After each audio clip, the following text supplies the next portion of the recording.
হযরত ইমামউদ্দিন রহমাতুল্লাহি আলাইহি এত বড় একজন ওলি হয়ে গেলেন, যেই নামের মানুষটা আজ পর্যন্ত প্রত্যেকটা মানুষের মুখে মুখে মুখে মুখে তার ঘটনা শোনা যায়।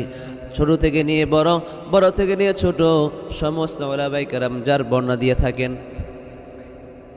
ইমামউদ্দিন রহমাতুল্লাহি আলাইহি এত বড় একজন ওলি ছিলেন, এত বড় একজন আল্লাহর মাহবুব বান্দা ছিলেন, যেই বান্দাটার জন্য আল্লাহ তাআলা সারা দুনিয়ার মধ্যে ওই বান্দাটাকে আল্লাহ তাআলা মডেল বানিয়ে দিয়েছেন।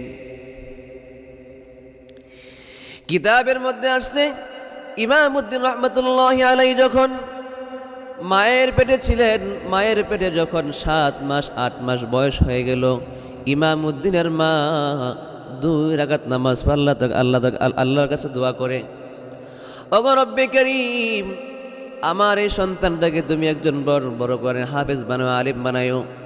আল্লাহ বলেন, ও ফেরেশতারা তোরা সাক্ষী থাক, এই বান্দার মার দোয়া আমি আল্লাহ তাআলা কবুল করে নিয়েছি।